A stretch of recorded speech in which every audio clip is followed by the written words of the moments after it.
Hello aspirants, welcome to ClassFix Academy. ClassFix Academy ফালৰ পৰা আপোনাক সকলোকে স্বাগতম জনাইছো। আজিৰ এই ভিডিঅ'ত আমি আলোচনা কৰিব গৈ আছো ADRE 2.0 ক্যান্ডিডেট সকলৰ বাবে এটা ইম্পৰ্টেন্ট কথা যেটো আমি গ্ৰেড 3 আৰু গ্ৰেড 4 ক্যান্ডিডেট সকলৰ বাবে আলোচনা কৰিম। সো ইয়াতে আমি গ্ৰেড 3 ৰ প্ৰসেস সম্পৰ্কে কিছু কথা আলোচনা কৰিম যেনেকৈ সিলেবাস, টাইম আৰু টাস্ক সেই সম্পৰ্কে আমি আলোচনা কৰিম আৰু গ্ৰেড 4 ৰ যেনেকৈ আপোনালোকৰ মাৰ্কস, কোৱেশ্চনস মানে কেনেকুৱা ধৰণৰ কোৱেশ্চন খুদিব পাৰে previous year ot kenekwa question khudisile aru document verification more personal experience kenekwa asile ki documents loi jabo lage jodi eta documents apnalokor miss hoi jay tetia ki hobo pare so hobikhe ami alochona korim so video to bahut beshi important apnalokor babe video to apnaloke prothomor pora hekoleke sai thakibo video to skip nokorake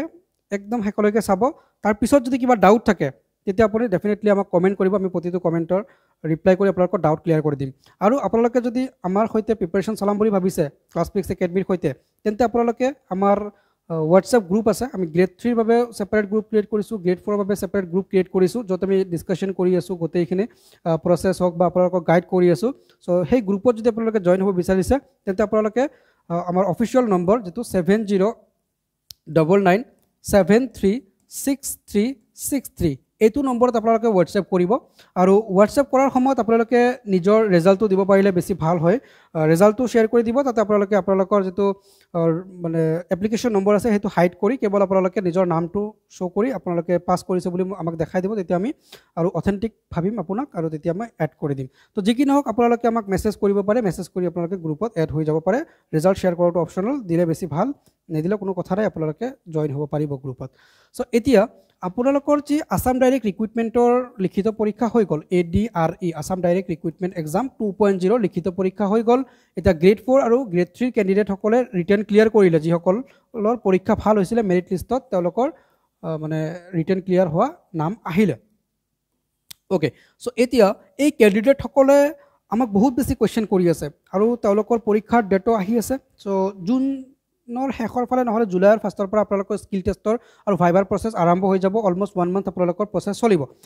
এতিয়া candidate সকলে এতিয়া এপ্ৰিল মাহ চলি আছে এতিয়ালৈকে কিন্তু তেওঁলোকে syllabus পোৱা নাই সো সিলেবাসৰ ওপৰত তেওঁলোকে বহুত বেছি আমাক কোৱেশ্চন কৰি আছে স্যাৰ স্কিল টেষ্টৰ সিলেবাস কি হ'ব স্কিল টেষ্টত আমি কি টপিক পঢ়িব লাগিব সো তাৰ বাবে আপোনালোকৰ আমি এটা টেন্টেটিভ সিলেবাস দিছো ওকে টেন্টেটিভ সিলেবাস দিছো আমাৰ এপত ClassFix Academy বুলি এটা এপ আছে তাতে আমি এটা টেন্টেটিভ সিলেবাস দিছো I hope আপোনালোকে যদি হেতু সিলেবাসৰ হিচাপে ফলো কৰি পঢ়ে বা প্ৰিপাৰেচন কৰে স্কিল টেষ্টত আপোনালোকৰ কোৱেশ্চন মিস হৈ না যায় মই কিয় কৈছো কাৰণ মই নিজে যোৱাবাৰ স্কিল টেষ্টৰ পৰীক্ষা দিছিও আৰু মই অলমোস্ট 200 কে বেছি ষ্টুডেন্টক প্ৰিপাৰেচন কৰাইছো আৰু তেওঁলোকৰ মাজৰ পৰা 172 মান ক্যান্ডিডেট কোৱালিফাই কৰি এতিয়া বিভিন্ন ডিপাৰ্টমেন্টত চাকৰি কৰি আছে সো মই যি পঢ়াইছো আৰু মই যি নিজে স্কিল টেষ্ট দিছো তাৰ এক্সপেৰিয়েন্সৰ ওপৰত বেছ কৰি মই টেন্টেটিভ সিলেবাসটো বনাইছো যোৱাবাৰ বহুত কেইটা পেপাৰ আছিল সব কেইটা পেপাৰতে আমাৰ ক্যান্ডিডেট আছিল কম বেছি পৰিমাণে ক'ব পাৰি সো সবৰে পৰা ফিডব্যাক যি লৈছিলো সেই গোটেই কেইটা আমি এনালাইজ কৰি মই টেন্টেটিভ সিলেবাসটো বনাইছো আৰু এটো সিলেবাস যদি ফলো কৰে ডেফিনেটলি আপোনালোকৰ কোৱেশ্চন পৰীক্ষাত এৰি থৈ আহিব নালাগে ওকে সিলেবাসত কি আছে MS Word আছে Excel আছে PowerPoint আছে আৰু MS Excel Word PowerPointৰ তিনটা মানে টপিকৰে একদম পুংখানুপুংখভাৱে কোৰ পৰা কিমান কি পঢ়িব লাগিব একদম সব ডিটেইলছত ডিসকাস কৰা আছে সিলেবাসটো আপোনালোকে ডাউনলোড কৰি ল'ব তাৰ পিছত আপোনালোকে ইয়াতে মাৰ্কছৰ কথা খুদি থাকে স্যাৰ কিমান নম্বৰৰ ভিতৰত পৰীক্ষা হ'ব স্কিল টেষ্টৰ সো হেতু মই কৈছো আপোনালোকক 25 নম্বৰৰ ভিতৰত পৰীক্ষা হ'ব এটা 25 নম্বৰৰ ভিতৰত আপোনালোকক MS Wordত 10 নম্বৰ Excelৰ 10 নম্বৰ আৰু PowerPoint প্ৰেজেন্টেচনৰ 5 নম্বৰ Wordত আপোনালোকৰ কোনো ধৰণৰ টাইপিংৰ ৰিকোয়াৰমেন্ট নাই যে আপোনালোকে ইমানটা ওয়াৰ্ড টাইপ কৰিব লাগে কিন্তু আপোনালোকে যদি 35 ওয়াৰ্ড পাৰ মিনিটৰ তলত কাউন্ট কৰে তেতিয়া আপোনালোকে টাস্কখিনি কমপ্লিট কৰিব নোৱাৰিব সময় নাপাব যোৱাবাৰ এনেকুৱা বহুত হৈছে আমাৰ ক্যান্ডিডেটৰ লগত যে তেওঁলোকে টাস্কখিনি কমপ্লিট কৰিব পৰা নাই ওকে এতিয়া হয়তো আপোনালোকৰ এনেকুৱা ডাউট থাকিব পাৰে যে স্যাৰ মই যেটো পৰীক্ষা হলত যাম বা যেটো সিস্টেম মোক দিব সেই সিস্টেমটো যদি বেয়া হয় তেতিয়া কি হ'ব সক মোৰ লগত নিজে হৈছে ঘটনাটো যে মই যেটো সিস্টেম পাইছিলো বা যেটো সিস্টেম এলট হৈছিল হেতু বেয়া আছিল কিন্তু লগে লগে হেতু আমাক শিফট কৰি দিছে বা মোক শিফট কৰি দিছে সো মই বেলেগ কম্পিউটাৰত পৰীক্ষা দিছো সো হেতু লৈ আপোনালোকে টেনচন ল'ব নালাগে আপোনালোকৰ কিবোৰ্ড সাইজ ফুল সাইজ কিবোৰ্ড থাকে তো হেতু ফুল সাইজ কিবোৰ্ডত আপোনালোকে প্ৰেক্টিস কৰিব আপোনালোকে শৰ্ট কিবোৰ্ডত প্ৰেক্টিস কৰিলে কিন্তু মেইন যেতিয়া আপোনালোকৰ স্কিল টেষ্ট হ'ব তেতিয়া আপোনালোকৰ অসুবিধা হ'ব পাৰে হেতু আপোনালোকে মনত ৰাখিব ঠিক আছে সো সিলেবাস সম্পৰ্কে আলোচনা কৰিলো আমি কোৱেশ্চন সম্পৰ্কে আলোচনা কৰি 25টা কোৱেশ্চন থাকিব সৰি 25 নম্বৰৰ কোৱেশ্চন থাকিব তাতে আপোনালোকৰ টাস্ক থাকিব এটা টাস্ক বিলাক আপোনালোকৰ কেনেকুৱা দিয়া থাকিব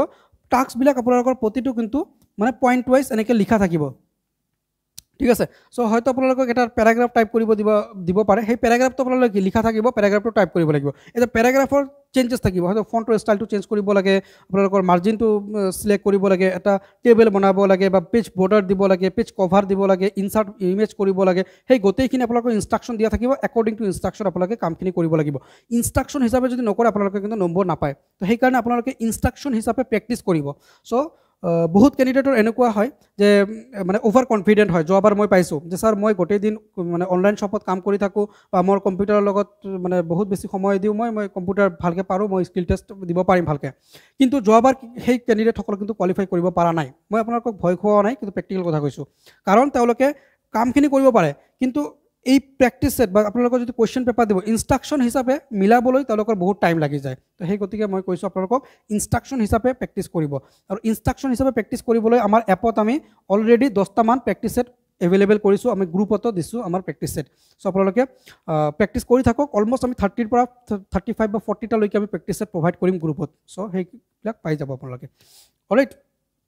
চ' প্ৰেক্টিছ হৈ গ'ল এতিয়া লাষ্ট যেটো আপোনালোকৰ থাকে হেতু হৈছে আপোনালোকৰ প্ৰিন্টিংৰ কাম বহুত কেণ্ডিডেটে প্ৰিন্টিংটো নোৱাৰে টাইপিংৰ কামখিনি কৰিব পাৰে কিন্তু প্ৰিন্টিংটো ওলাব নোৱাৰে যোৱাবাৰ কিন্তু আমাৰ এক্সামত এনেকুৱা হৈছিলে যে এক্সামিনাৰে অৰ্থাৎ মানে ইনভিজিলেটৰ যিসকল আছিলে ইনভিজিলেটৰে প্ৰিন্টিং উলিয়াই দিছিলে কিন্তু এইবেলি হয়তো অলপ চেঞ্জেছ হ'ব পাৰে আপোনালোকে নিজে প্ৰিন্টিং উলিয়াব লাগিব চ' সেই গতিকে আপোনালোকে প্ৰিন্টিংৰ ওপৰত গুৰুত্ব দিব এটা ডকুমেণ্টছ কেনেকৈ প্ৰিণ্ট কৰে আৰু প্ৰিন্টিং এনেকুৱা নহয় যে আপোনালোকে ছিংগল পেজত এটাকৈ প্ৰিন্টিং ওলাব লাগে তেওঁলোকে যেনেকৈ আপোনালোকৰ পাৱাৰ পইণ্ট প্ৰেজেণ্টেশ্যনৰ শ্লাইড বৰ্ড চ' 4টা শ্লাইডত মানে 4টা শ্লাইড মিলাই এটা পেজত প্ৰিণ্ট কৰিব লাগে এফৰত চ' এই কামবিলাক আপোনালোকে জানিব লাগিব ঠিক আছে চ'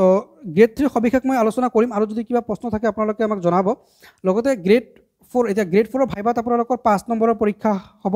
এই 5 নম্বৰত আপোনালোকক পাৰ্চনেলিটি টেষ্টৰ ওপৰত কুৱেশ্যন সুধিব চ' পাৰ্চনেলিটি টেষ্ট বুলি ক'লে আপোনালোকৰ ব্যক্তিত্বৰ পৰীক্ষা তেওঁলোকে ল'ব বহুতে হয়তো ডাউট মানে এনেকৈ সোধে যে ছাৰ মোৰ 5 নম্বৰ বেছি আছে বা 6 নম্বৰ বেছি আছে 10 নম্বৰ 15 নম্বৰ বেছি আছে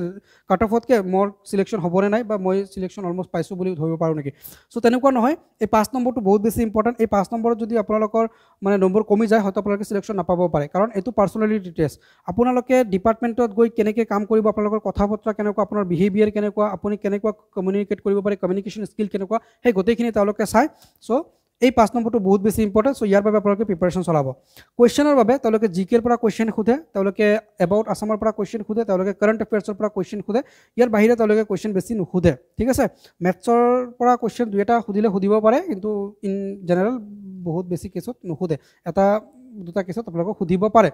চ' যোৱাবাৰ আমাৰ এজন কেণ্ডিডেট পৰীক্ষা দিছিলে তেওঁৰ পৰা মই যেতিয়া সুধিছিলোঁ মানে কি কুৱেশ্যন আহিছিলে তেওঁ আমাক এনেকৈ পঠাইছে চ' মই জাষ্ট এটা স্ক্ৰীনশ্বট আপোনালোকক দেখাইছোঁ এনেকৈ বহুত স্ক্ৰীনশ্বট আমাৰ লগত আছে চ' সেই হিচাপে আপোনালোকক আমি প্ৰিপাৰেশ্যন কৰাম চ' ধুবুৰীৰ এজন কেণ্ডিডেট পৰীক্ষা দিয়াত তেওঁলোকৰ এনেকুৱা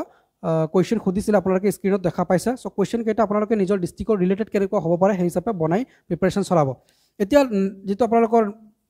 ডকুমেণ্ট ভেৰিফিকেশ্যন হ'ব চ' ডকুমেণ্ট ভেৰিফিকেশ্যনত আপোনালোকে খুব চিনচিয়াৰলি সব ডকুমেণ্ট লৈ যাব লাগিব এতিয়া যদি কোনোবা ডকুমেণ্ট আপোনালোকৰ লগত এট ডেট মুমেণ্ট নাথাকে তেওঁলোকে নম্বৰ নোট কৰি লয় আৰু স্পেচিয়েল ডেটত আপোনালোকক মাতে এনেকৈ আমি শুনিছোঁ বা মই যেতিয়া মানে ডকুমেণ্ট ভেৰিফিকেশ্যন দিছিলোঁ তেতিয়া 2 কেণ্ডিডেটৰ কিবা ডকুমেণ্ট মিচিং আছিলে চ' তেওঁৰ নম্বৰটো ৰাখিছিলে আৰু পিছত তেওঁলোকক কেতিয়া মাতিছে সেই বিষয়ে মোৰ একো জনা নাই কিন্তু নম্বৰটো ৰাখিছিলে চ' আপোনালোকে ভুল নকৰিব ডকুমেণ্ট ভেৰিফিকেশ্যনত সব ডকুমেণ্ট লৈ যাব কি ডকুমেণ্ট বেছিকেলি তেওঁলোকে চায় তেওঁলোকে আপোনালোকৰ ID প্ৰুফ চাব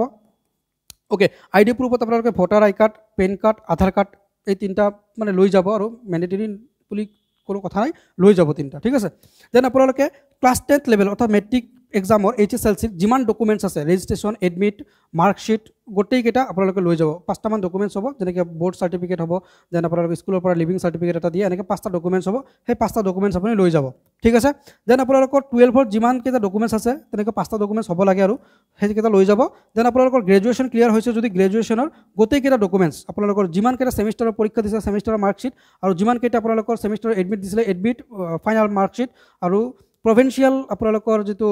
চাৰ্টিফিকেট সেইটো লৈ যাব আৰু যদি ইউনিভাৰ্চিটিৰ পৰা চাৰ্টিফিকেটটো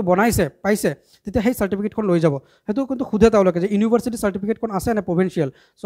মোৰ ক্ষেত্ৰত মই প্ৰভিন্সিয়েলখন লৈ গৈছিলোঁ ডকুমেণ্ট ভেৰিফিকেশ্যন হৈ গৈছিলে একো অসুবিধা নাই তেন্তে আপোনালোকে গ্ৰেজুৱেশ্যন পোষ্ট গ্ৰেজুৱেশ্যন যদি কৰিছে এইটো লৈ যাব এক্সট্ৰা কো কাৰিকুলাৰ এক্টিভিটি যদি থাকে সেই চাৰ্টিফিকেটবিলাক লৈ যাব যদি আপোনালোকৰ কিবা কম্পিউটাৰ জনা থাকে বা কম্পিউটাৰত যদি এপ্লাই কৰিছে কম্পিউটাৰ চাৰ্টিফিকেটখন লৈ যাব কেটেগৰীৰ পৰা যদি বিলং কৰে SC OBC MOBC হয় তেন্তে সেই ডকুমেণ্টছবিলাকো লৈ যাব চ' ডিভিৰ ওপৰত মই ছেপাৰেট এটা ভিডিঅ' বনাই দিম বাৰু চ' আপোনালোকে কেনেকৈ ডিভিৰ বাবে প্ৰিপাৰেশ্যন চলাব বা ডকুমেণ্ট ভেৰিফিকেশ্যনৰ কি ডকুমেণ্ট আপোনালোকে সাজু কৰি ৰাখিব ঠিক আছে চ' যি কি নহওক আমি ভিডিঅ'টো বেছি দীঘলীয়া নকৰোঁ ভিডিঅ'টো ইমানতে সামৰিছোঁ কিবা প্ৰশ্ন থাকিলে সুধিব নেক্সট ভিডিঅ'ত মই ক্লিয়াৰ কৰি দিম ভিডিঅ'টো ইয়াতে সামৰিছোঁ অলপ দীঘলীয়া হৈছে যদিও ধৈৰ্য সহকাৰে চাই থকাৰ বাবে ধন্যবাদ নেক্সট ভিডিঅ'ত এই ভিডিঅ'ৰ তলত কমেণ্ট কৰা কমেণ্টবোৰৰ উত্তৰ মই দিম চ' ডেফিনেটলি আপোনালোকৰ প্ৰশ্ন কমেণ্ট ছেকশ্যনত জনাব চ' ৰেগুলাৰ ভিডিঅ'ছ পাবলৈ চেনেলটো ছাবস্ক্ৰাইব কৰি বেল আইকন প্ৰেছ কৰি ৰাখিব till then bye bye take care